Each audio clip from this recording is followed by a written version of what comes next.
de Ménibus. Et ça papote, ça discute autour de ces débats qui sont passionnants avec Françoise Degois aujourd'hui, Luc Gras, François de Rugy. Et vous, au 0826 300 300, si vous voulez entendre la voix douce de Zach, et ben c'est peut-être le moment de l'appeler. Et tout de suite, c'est Seul contre tous. Les vraies voix Sud Radio. Seul contre tous. Et on va démarrer avec vous, Luc Gras. Et si LFI et le RN avaient déjà leur avenir derrière eux? Oui, parce que je suis toujours amusé d'entendre parler de LFI et du RN, de cette impossibilité de sortir de cette alternative, alors que si on regarde de plus près les électorats des uns et des autres, eh bien, il y a vraiment matière pour ces partis-là à s'inquiéter. LFI, par exemple, c'est un parti où on a tous autour de nous des gens qui votent LFI, qui sont progressistes, qui sont socialistes, mais qui sont contre une forme de violence, certainement contre la racisation de la société, alors que d'autres, plus jeunes, souvent, c'est vrai que c'est un électorat jeune, sont beaucoup plus virulents, un petit peu les jeunesses communistes qu'on a connues il y a bien longtemps. Et donc, on voit bien qu'il y a des antagonismes qui sont là, sous-jacents à ces différents électorats. Donc ça, c'est le premier point. Le deuxième point, c'est que je crois que Jean-Luc Mélenchon a fait une erreur historique. Il aurait dû être le nouveau Mitterrand, et il est malheureusement que Jean-Luc Mélenchon. Et Jean-Luc Mélenchon, en conflictualisant la société, ne va pas du tout dans le sens de l'attente d'une majorité de Français, quelles que soient les études d'opinion. Vous allez me dire, je suis rassurant, mais les Français aspirent d'abord et avant tout, 2/3 des Français à la paix sociale, à un meilleur pouvoir d'achat, à une régulation, pourquoi pas de la migration, mais bref, à une société apaisée. Oui. Deuxième point. Et enfin, troisième point, tout récemment, on a quand même vu que avec les nouveaux élus, il y a un certain nombre d'élus qui arrivent et qui sont prêts à prendre la place de ces vieux politiciens, on va dire, que représente qu'on le veuille ou non, Jean-Luc Mélenchon, et que le dégagisme, quand on commence à initier le dégagé, parce qu'ils ont dit ça aux maires sortants, notamment à l'ancienne maire socialiste ils ont dit dégager. Eh bien, quand on commence à initier un mouvement de dégagisme, on en est toujours finalement la victime. Voilà pour LFI. Pour le Rassemblement National, c'est encore plus cru et plus direct. Eh bien, vous avez deux électorats qui non seulement sont différents, mais s'entrechoquent. L'électorat du Nord, qui est un électorat populaire, ouvrier, socialiste historiquement, qui va s'entrechoquer naturellement avec l'électorat de Monsieur Ciotti à Nice et de tout le pourtour méditerranéen, qui est un électorat plutôt libéral, voire parfois ultra-libéral, et profondément ancré dans une culture de la gagne, du capitalisme, etc. Donc c'est le premier point. Le deuxième point, c'est que, on le sait, probablement Jordan Bardella sera le candidat, et il a un handicap, et je parle devant un ancien président de l'Assemblée nationale et une personne qui a de l'expérience, des personnes qui ont de l'expérience. Eh bien, le pouvoir le plus puissant dans ce pays, c'est l'administration. Et quand vous avez été ministre, vous le savez, quand vous êtes ministre, la première personne à convaincre, c'est votre directeur général des services, c'est votre directeur d'administration, etc. Jordan Bardella n'a jamais eu aucun mandat. Comment va-t-il faire face à ces défis-là? C'est marrant ce que vous dites, Luc. Et troisième point, je finis vite. Dis donc, c'est bien, c'est un cours de Sciences Po. Et ça va dans le même sens, et c'est un peu justement synthétique, c'est que l'aspiration de l'électorat fondamentalement en France, c'est celui de l'apaisement. Et là aussi, le Rassemblement National a choisi la conflictualisation, et on voit qu'avec la montée de la racialisation dans le pays, eh bien ça s'entrechoque entre LFI et RN, et aucun ne sera gagnant. Oui, moi je ne peux pas être contre vous, parce que nous échangeons souvent sous Twitter et nous avons exactement la même analyse. On nous promet cette affiche qui n'aura pas lieu, et je suis encore plus dur que vous sur Jordan Bardella, parce qu'il y a une dimension très personnelle. On sait tous, pour avoir en avoir couvert une présidentielle, c'est un accélérateur de particules terrible, c'est une lessiveuse, et on ne résiste pas. On a l'âge de ses artères quand on a 30 ans, on ne résiste pas à une lessiveuse, surtout quand on n'est pas lesté par une expérience. Et je vais même plus loin, je pense que le Rassemblement National a échoué au municipal, même s'il a pris des villes comme la Seine-sur-Mer, et il aurait dû il a regardé ce qui s'est passé à Toulon. Tout le monde nous annonçait la mort du barrage républicain. Eh bien, le barrage républicain a parfaitement fonctionné à Toulon. Il y a dans ce pays une majorité de gens qui ne veut pas que l'extrême droite accède au pouvoir. Et dans ces gens, il y a la droite républicaine, il y a même la droite conservatrice, il y a même mais ils ne veulent pas. Et pour LFI, évidemment, moi, c'est le géant de papier, évidemment. Jean-Luc Mélenchon est comme les copains, il le clame pas sous les toits, mais il regarde absolument les scores dans les circonscriptions de ses députés.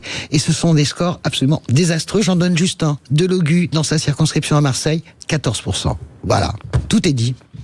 François de Rugy. Alors moi, j'aimerais que ce soit vrai.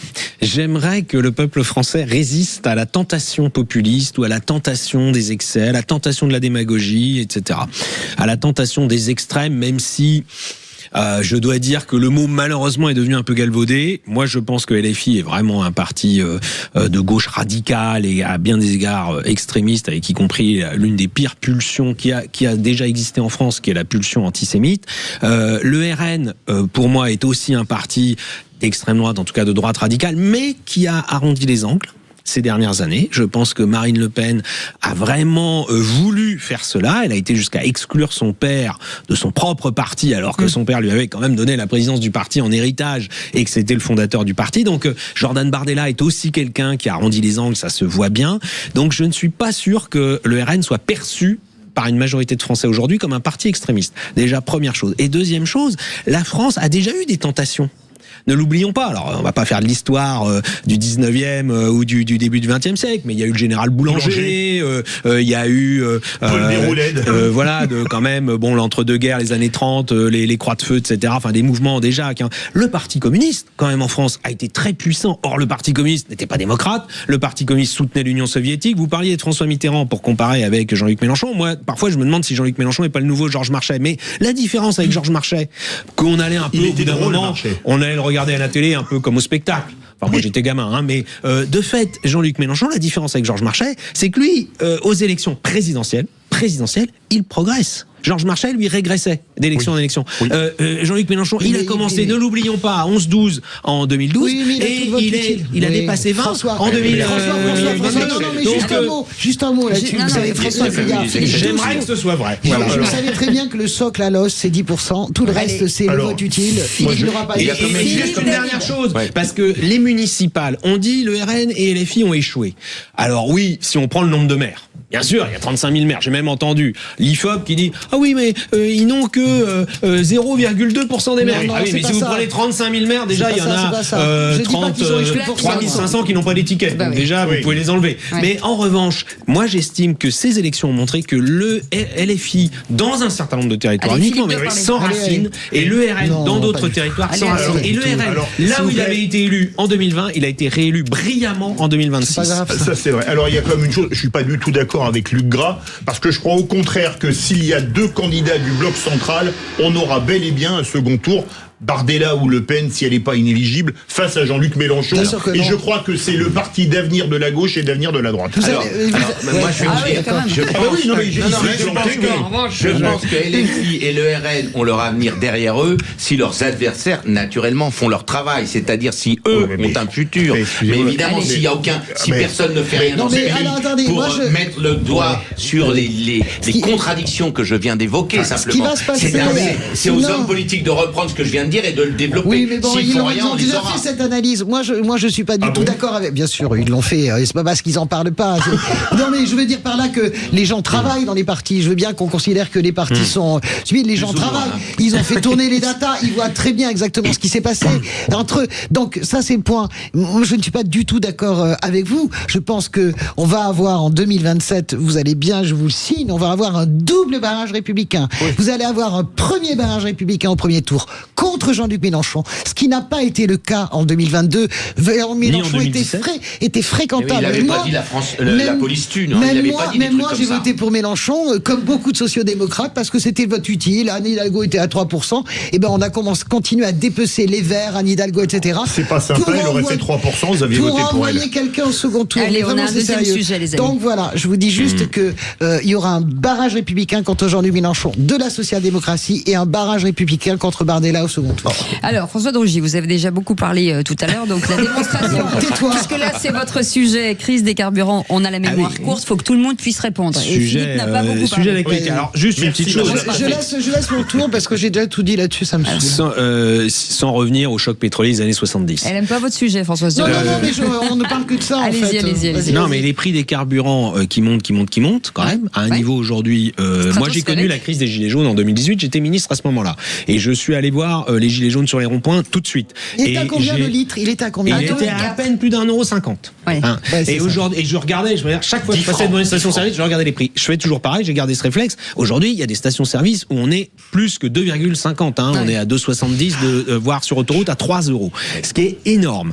Et donc, moi je dis la mémoire courte par rapport à deux choses. D'abord, sur le fond, ici même, sur ce plateau, si je parlais de la voiture électrique, il y a 1 mois, 2 mois, 3 mois, on me dit mais non, qu'est-ce que c'est que ça marchera jamais, rien de tel que la voiture à essence. Tiens, et il vaut mieux aujourd'hui avoir une voiture électrique qu'une voiture à essence, et il le vaut mieux pour soi, pour le conducteur, pour l'automobiliste, mais il le vaut mieux aussi pour le pays, parce que la France, elle n'a pas de pétrole, mais non seulement elle a des idées, mais elle a surtout de l'électricité. Et c'est pareil pour le chauffage. Mieux vaut une pompe à chaleur qu'une chaudière au gaz, parce que les prix du gaz vont augmenter aussi. Et puis alors, conjoncturellement, là, dans l'urgence, parce que si on dit ça, évidemment, il y a plein d'auditeurs qui vont dire, vous êtes bien gentil, mais je vais pas aller acheter une nouvelle voiture demain comme ça, alors que je vais aller faire le plein demain.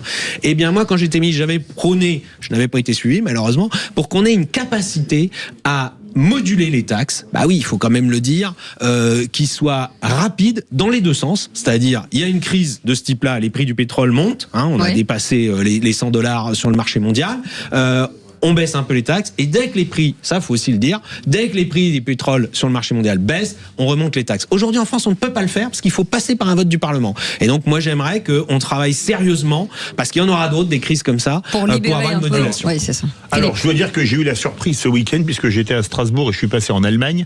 D'habitude le carburant est moins cher en Allemagne, on fait le plein en Allemagne. Là c'est les Allemands qui venaient faire le plein en France. Parce que alors en Allemagne il y a un problème, c'est que vous changez le prix à la pompe toutes les heures. Toutes les heures, selon le cours du pétrole, la pompe change le prix du samplon, du diesel. Et là, je regarde à l'instant précis où on se parle, à Kiel, à la frontière française, elle est au moins cher, le gasoil à 2,37, au plus cher à 2,43. D'accord, 2,45. Et le super samplon est à combien? Un peu moins cher que le diesel aujourd'hui. Il n'est pas pompiste, Non, parce qu'en fait, le super samplon est quand même il est pompé, avec le prix des pénuries. C'est quand même pas simplement le prix, c'est que il y a des stations, j'en ai vu ce week-end, où on pouvait même pas faire le plein. Je vous le dis, j'ai tapé Bleifrei samplon à la place de diesel. C'est 2,13 au moins cher, 2,22 au plus cher. Tu te rends compte? Et quand non, mais c'est intéressant ce que oui. Donc ça veut dire qu'en France, on s'en rend pas compte. Alors c'est sûr que c'est beaucoup moins cher en Espagne.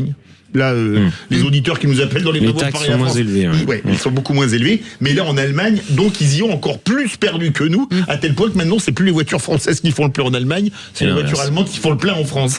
Soit dit en passant. Non, mais je suis heureuse qu'il ait rappelé vraiment. Essayons de nous souvenir 2018 à combien ça part la crise des gilets jaunes. C'est ça, 1,50 €. 1,50 €. Vous imaginez je pensais que c'était 40 et quelques. Et je suis sidéré en réalité qu'on ne comprenne pas que c'est toujours la même histoire. Et à un moment donné, le gouvernement va être obligé de lâcher. Pour moi, il n'a pas mis dans les priorités. Il a même pas mis les infirmières, etc. Il faut aider les Français. Qu'on ait les caisses vides ou pas, les il grands faut les rouleurs, aider. ça c'est sûr.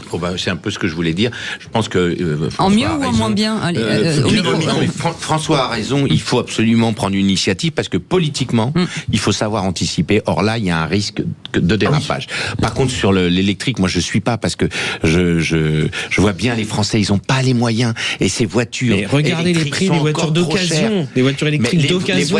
Je vais pas donner de marque. C'est pas cher, les prix des voitures électriques d'occasion sont toujours beaucoup plus chers que le prix des voitures diesel ou thermiques. Et là, on peut pas développer une politique en disant il faut aller vers le tout électrique et ne pas s'en donner les moyens. Merci beaucoup en tout cas pour ces sujets passionnants. Vous restez avec nous.